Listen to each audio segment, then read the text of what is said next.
BWOne here from BWOne, and in this video I want to talk about the iPhone 6s and 6s Plus that were just announced today. I want to give you the 4 key new features coming for both of them if you're going to decide to pick one up or not. So let's first start off with the first key feature, which is the camera upgrades, both on the rear and the front-facing cameras. Let's start off with the main camera in the back there, and that is now upgraded to a 12 megapixel camera, up from 8 megapixels, and it has the ability to shoot 4K video at 30 frames per second.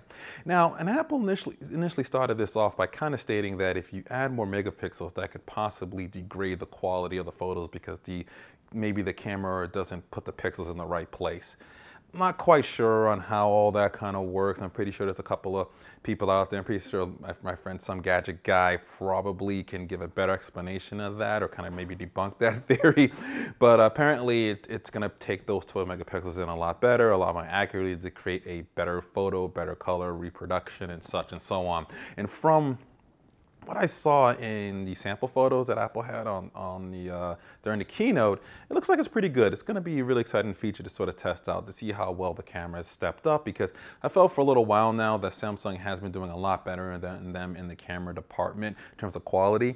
And even the last couple of years or so, I think they've kind of done a bit of a better job. So it's going to be interesting to see how well that camera works out.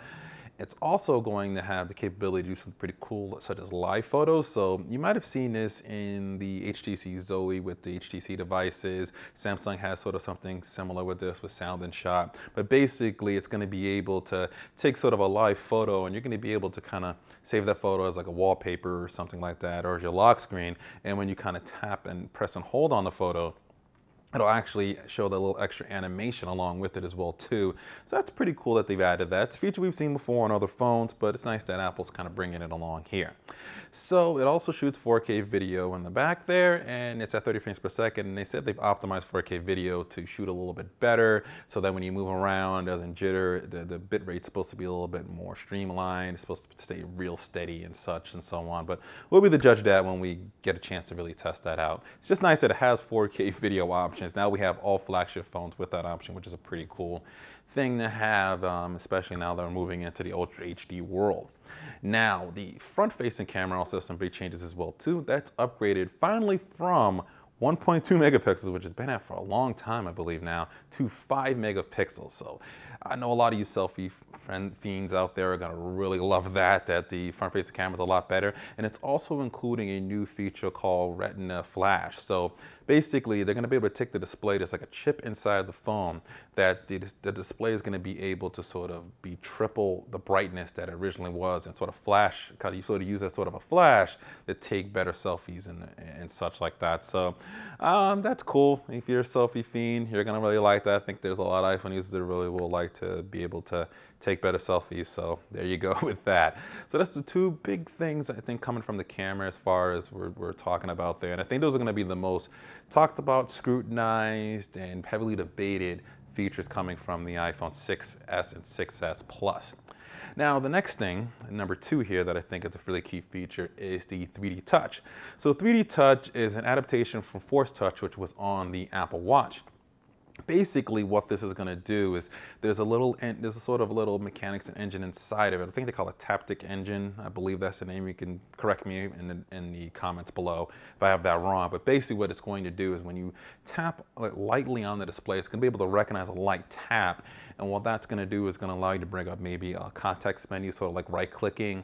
It's going to be able to sort of preview a message, preview an appointment, be able to hover over a date, and you'll be able to see if you have anything on that date before you accept the new appointment and things like that. And it's supposed to be really heavily integrated in iOS 9.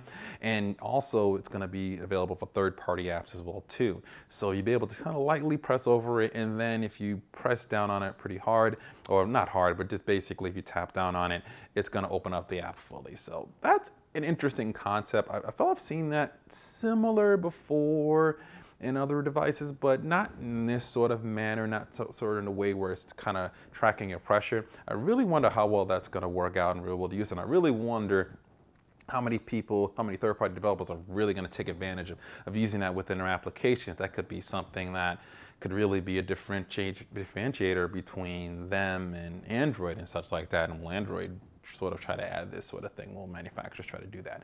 But that's one thing, 3D touch there.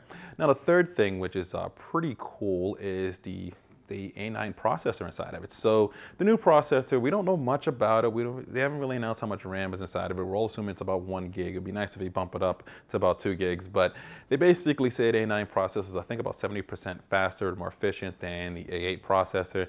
It's faster, it's better, it's supposed to be cleaner, 64-bit architecture, blah, blah, blah. You guys kind of know how that goes. The iPhone isn't really it wasn't really a sole device in previous iPhone, so I'm not sure people are really going to notice too much of a difference in this phone. So we'll have to see when we kind of get used to using it. We'll have to see in gaming and stuff like that to see if that's improved. But that is one new feature touted. And then the last thing I want to talk about here is the new Touch ID. So Touch ID is supposed to be twice as fast as the second-gen Touch ID. It's supposed to be twice as fast as the original Touch ID. So I guess previously, before, people kind of turned off Touch ID because maybe they felt that it was too slow, but this is supposed to be responsive a lot faster and a lot quicker.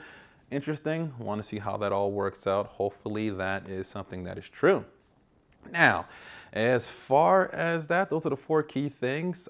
Everything else is pretty much exactly the same. The design's very similar, almost really identical. The displays are the exact same resolution of the 6S to 6S Plus than from the previous generation.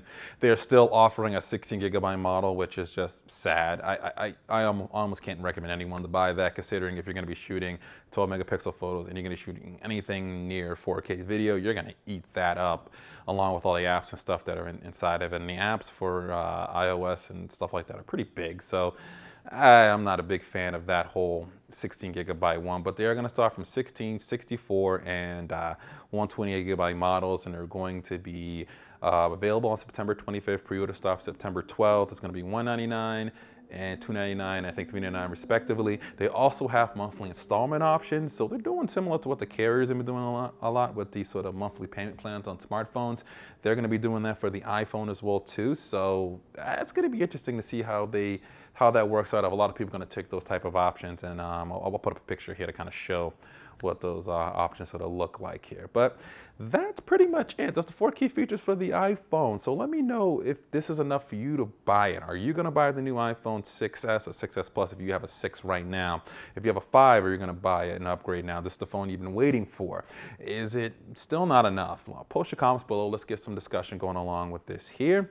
Thank you for watching this video. Be sure to subscribe to our YouTube page. And always remember to live your tech world in high definition.